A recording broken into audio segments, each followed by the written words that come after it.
Hello, my name is Dr. Ryan Galloway, and this is the negative lecture on marine protected areas. If you have not already watched the affirmative lecture, you should probably do that because it will help you understand about MPAs and what the affirmative will claim so you know what to respond to as the negative. So I'm going to divide my lecture into 5 parts. The first is I'm going to talk about disadvantages to MPAs. The second is I'm going to talk about counterplans against MPAs. The third is I'm going to talk about critiques against MPAs. The fourth is I'm going to talk about the advantage answers. And fifth, I'm going to talk about solvency attacks. So a lot to do, but hopefully we'll get it done. Okay. The first and kind of most obvious disadvantage to MPAs is the fishing industry disadvantage. After all, a no-take MPA says you can't get any fish out of the ocean. Therefore, the fishing industry in that area won't be able to get any fish out of the ocean. So, coastal areas and people who rely upon fishing for a living, I guess it's just tough luck for them. We'll talk a little bit about the spillover effect in a second or two, but businesses can't just get up and move. People are established in a given area, people have homes in a given area. So if your area of the coast you can't fish in because the plan does 30% of the ocean has a no-take MPA, no extractive resources, then those people are just out of luck. They're not going to have a job. Their industry is going to suffer. Furthermore, there's good brink evidence that the fishing industry is fragile after COVID. So COVID did severe damage to the fishing industry. People didn't go to restaurants anymore, and so there was a massive decrease in seafood consumption in the United States. So if the fishing industry took another blow, that would be devastating to them. Plus, even the perception of the plan will immediately put the brakes on the fishing industry because investment decisions into ships, into ports, into docks will all be hurt by the plan when it's announced that this area will not have any fishing in it. All of that will cease. Hiring decisions will stop because why would a business hire anyone when there won't be any fish for them to take out? And there are at least 2 impacts to the fishing industry. The first is it's key to food resources. There are 2 things to remember when you talk about food resources. The first is that the affirmative claims the plan is modeled. So even if they argue that United States fishing industry is not key to food resources, certainly the plan affects the international fishing industry as well because it claims it's modeled. The second thing, and I was kind of surprised to find this, is that the U.S. actually exports most of its domestic seafood to other countries. And therefore, you can claim that even the U.S. domestic fishing industry is important to food resources internationally. Or you could just be a little more traditional. You could say the fishing industry is key to the economy. There's good evidence that says the fishing industry has a ripple effect throughout various areas of the country and that it's important to the economy. And then you can just claim the usual impacts of economic decline causing war, or economic decline hurting the oceans, or economic decline preventing solutions to warming, things like that. The second disadvantage is the politics disadvantage. Well, no-take MPAs are opposed by the fishing industry, so even if you don't talk about the economic damage done to the fishing industry, you can talk about the fishing industry not liking the plan. And there's pretty good evidence that says the fishing industry is a very powerful lobby. And more importantly, there's good comparative evidence that says the fishing industry is more powerful than the environmental lobbies that are in favor of MPAs. You can also imagine that coastal areas oppose MPAs. You can't use the ocean for any purpose whatsoever that's extractive. So the oil and gas lobby is going to oppose this. The fishing industry is going to oppose this. The mining industry is going to oppose this. And their opposition is going to be more virulent than the general evidence which says MPAs are popular. And that gets me to my next point. So the affirmative is going to argue that MPAs are really popular. And in fact, there's good evidence for the affirmative that says MPAs are supported by 95% of the public. But that's what they say in a poll. That's what people say in the abstract, but not when it comes to specifics, not when it comes to we're going to put this in your backyard. And there's a phenomenon called NIMBY, or not in my backyard, which says that people are going to be more likely to oppose something when it happens to them, as opposed to in general.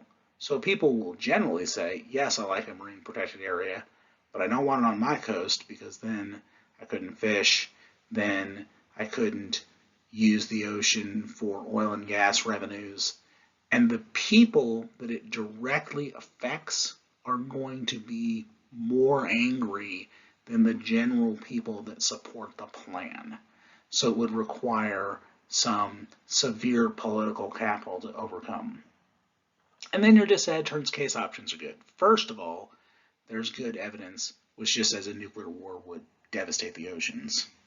Second, there's good evidence that says war in general undermines good ocean management in other countries, i.e., those other countries that are necessary for the plan's solvency at an international level, that good governance is necessary to control ocean management, and the plan would undermine that. Plus, if you're running something like the infrastructure bill, which claims warming as its impact, well, obviously, warming turns the warming advantage of the case, and then you can rely upon a lot of the affirmative evidence, if you need to, that says warming hurts the oceans, turning the case.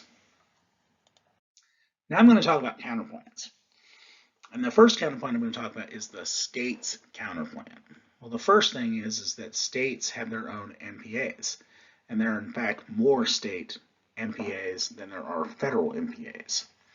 Now, the logical response from the affirmative is to say that state MPAs wouldn't be internationally modeled. And in fact, the evidence in the 1AC says federal government action is necessary to do that. And in general, I think that's a good response, but the evidence specific to California that says California is internationally recognized for its MPAs is very strong. And it leads one to think that not only do you not have to do all 50 states because you just have to do the coastline states, it's possible you could just do California. Therefore, the theoretical objections to the state's counterplan that all 50 states don't act in the same way at the same time, if you could win solvency off of just California, you could eliminate that theoretical objection and solve a good chunk of the affirmative without linking to the politics dissent. So you can claim to solve domestically and internationally while not linking to politics with the state's counterplan.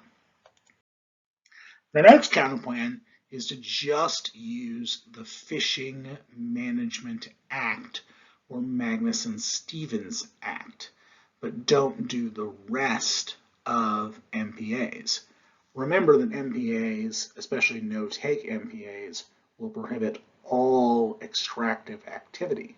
Well, the counterplan would only restrict fishing activity. You could say that fishing is the #1 threat to the oceans, but if you get rid of other extractive activities like oil, then you could hurt the oil industry, which is important for various reasons. You claim to solve the most important cause, without linking to some kind of net benefit, either an oil industry disadvantage that oil is important to the economy, or oil prices are necessary to stabilize the Middle East, or even just a politics disad which says that MPAs are unpopular with oil and gas lobbies, and the Fishing Industry Act is generally supported, including by people who fish. I forgot to mention that there's a really good gender critique to calling people who fish or fishers fishermen, because actually 50% of people who fish are women. The next counterplan that you could run is to have a less restrictive MPA. So in the affirmative lecture, I talked about the various kinds of MPAs, the minimally restrictive MPA, the lightly protected MPA, or the highly protected MPA, and then the fully protected or no-take MPA. You could potentially run a highly protected MPA and claim that recreational fishing should be allowed, either for the fishing industry disadvantage or for the politics disadvantage, and claim that highly protected MPAs are sufficient to solve for the affirmative. And in fact, some of the unhighlighted portions of the affirmative evidence indicates that highly protected MPAs may be sufficient to solve the affirmative. There's a little bit of evidence which says the affirmative needs no-take MPAs, but the level of solvency differential might not be that high. And then you could run the fishing industry or politics as your net benefit. Now I'm going to talk about critiques. And the first critique that you can run against the affirmative is settler colonialism, or the damage done to indigenous peoples. Well, first of all, MPAs ignore the indigenous uses of the ocean. So indigenous populations which fish on the ocean and rely upon it for their food resources, if you create a no-take MPA, then they can't get any fish from the ocean, which continues the legacy of colonialism that the United States has done damage to indigenous populations. Furthermore, that would also be true of indigenous populations around the globe if the affirmative is modeled. In addition to that, indigenous populations are marginalized in the creation of MPAs. So the affirmative might be tempted to argue that tribal consultation is part of the process of creating an MPA, but historically, indigenous populations are marginalized in those discussions, and that the non-governmental organizations that are in favor of MPAs will be preferred to the indigenous voices, therefore providing you with a link. The next K is anthropocentrism. Well, MPAs are used for human purposes. The purpose of the affirmative is to stop human extinction. The purposes that the MPA prohibits are human damage done to the environment. Furthermore, the evidence I found on this is why not protect all the oceans? So the affirmative plan limits it to 30% of the ocean. Why is it not 100%? Why are all extractive activities by humans not prohibited? And why protect the oceans just for humans? Depending on what the app does, I think their answers to this are a little better.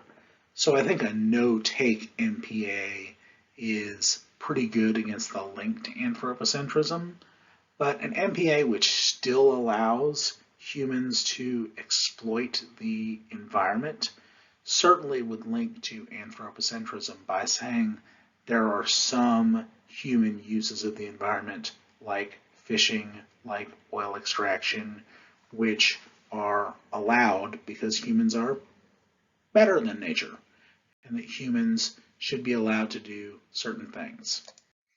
The next K is climate doomism. This is sometimes called apocalyptic rhetoric, but I'm calling it climate doomism because there's a new book by Professor Michael Mann from Penn State University, where he refers to doomsday scenarios of warming as climate doomism. The argument you make is that the doomsday scenarios of warming, i.e. it's going to kill everyone, prevent activism. And one of the reasons why is people will think that warming is inevitable. It is so dangerous, it's coming so quickly that there's nothing we can do, and therefore it leads people into a state of apathy about the environment and leads it to think that it's inevitable. And this would be a rhetorical critique versus the 1AC's rhetoric that global warming will cause the extinction of the human race. Now we're going to talk about the case answers. And the first answer you can make is that marine ecosystems are resilient. So there's some decent evidence from relatively recently that marine ecosystems are recovering and that they are resilient. And in some ways, the affirmative kind of has to claim that because they claim that ecosystems are capable of recovering. If they're capable of recovering, then at some level they are resilient and can come back. Furthermore, there's the Ocean Health Index, which was created in 2012 and has a review every year that says while ocean health isn't great, that the ocean isn't dying. So at least the more extreme scenarios claimed by the affirmative can be taken out by your harms takeout.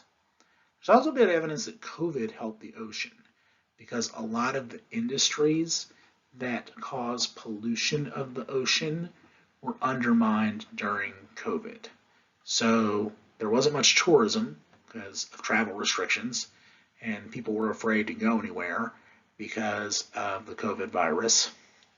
There was also a decline in international shipping, and therefore all of the damage done to the ocean by shipping from the pollution of the ocean by ships traveling over the ocean decreased. The fishing industry was also hurt by this, and therefore there wasn't much overfishing. But you might want to be a little reticent about claiming that. If you're planning on running the fishing industry disadvantage, you don't want to say that the fishing industry was hurt during COVID. Nevertheless, there's good evidence that COVID provided breathing space for the ocean and allowed it to help recover. Now we'll talk about answers to warming. I'm going to primarily focus on the answers specific to MPAs because I'm sure you're familiar with the general answers to warming, like it's exaggerated and the harms defense that warming won't cause extinction, etc. So the first argument you can make against MPAs is that they actually worsen climate change because they cause people to rely on land-based food as opposed to sea-based food. This is in some ways a link to the fishing industry disadvantage. You can't have as much fish food because you've said 30% of the ocean is off limits. Therefore, there'll be less people fishing, and therefore there's less seafood. And land-based food is far worse than sea-based food. If you think about the amount of fossil fuels and methane created by land animals in particular, and the transportation of food, of land-based food, of pesticides, of other kinds of fossil fuel inputs that are used for agriculture, much less meat, then you could certainly say that land-based food is worse than seafood for global warming. So if the plan decreases the amount of people eating seafood because there's less of it, then land-based food increases, and that causes more warming. Furthermore, MPAs might divert attention from decreasing greenhouse gases. After all, what's the thesis of the affirmative? The thesis of the affirmative is that the ocean can solve for warming.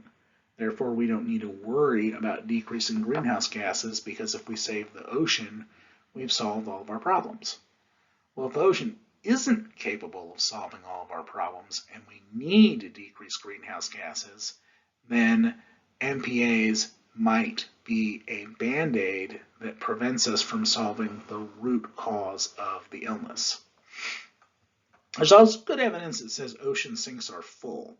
So I talked about ocean sinks in the affirmative lecture, that oceans take up carbon dioxide, but we're polluting so rapidly that the oceans can no longer take in any more carbon dioxide. So even if the oceans could theoretically help us against climate change, the ocean sinks are full. And I already talked about general warming defense. I won't go into that too in depth in this lecture. Now we'll talk about the solvency answers to MPAs, because I think that you can do a pretty good job of beating the MPAs case with a disadvantage and some solvency takeouts. The first turn you can run to solvency that the plan backfires is that MPAs create a false sense of security. We assume that we've solved ocean problems. We've assumed that we've made a dent in warming, and therefore we don't need to do anything else. But MPAs don't solve a lot of problems to the ocean. They certainly don't solve land-based pollution, which spills over into the ocean. They don't do anything directly about climate change, and therefore they don't do anything about plastic pollution, and therefore we may think we've solved the problem when we really haven't. There's also some good evidence that says creating permanent MPAs decreases the flexibility and adaptation needed in a world of climate change. And this could potentially be a net benefit to the Fishing Act counterplan. Climate change is changing the ocean so rapidly that we need to be flexible as to where we put our restrictions on the ocean. And if we lock in particular restrictions, we can't be flexible enough to say, hey, now we need to move our protection north.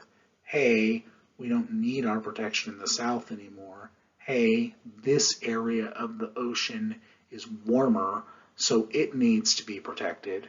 So we need flexibility in a world of climate change. Another sort of just basic fact is that 60% of the ocean is outside of national jurisdiction. And what I mean by that is if you recall from the affirmative lecture, that EEZs are 200 nautical miles away from the coast. Well, there's a ton of the ocean which is more than 200 nautical miles away from any state, which means it requires international jurisdiction in order to have an MPA in that area. And international jurisdiction is very hard to enforce. No one wants to get involved, so the ocean won't be saved. Plus, having one kind of MPA is not very effective either domestically or internationally. There are all kinds of different governments, all kinds of different situations that you confront, all kinds of different local constituencies, all kinds of different fish populations, all kinds of different temperatures in the ocean, which all prevent a one-size-fits-all model. There's also good evidence that says there's a lack of funding and staffing for MPAs, that only 9% of MPAs are fully staffed. And you might ask, well, why do you need staffing? Well, you've got to enforce the MPA. If you have banned fishing, you've got to have people that can monitor the MPA to make sure that no one is fishing. And there's good evidence that says people are going to illegally fish in the ocean, and they're going to illegally mine in the ocean. And so you've got to have sufficient funding and staffing. The last thing I would say is Other nations may model the MPA, but they're not going to model it perfectly. There's going to be different governments, different structures. Maybe they will put an MPA on paper, like Europe has, and say they've done an MPA, but that MPA will be not enforced, not monitored, will be a lightly protected MPA instead of a no-take MPA, which means the plan won't solve. Hopefully, this lecture has given you a lot of different options against MPAs, and you can be familiar with how to beat the case.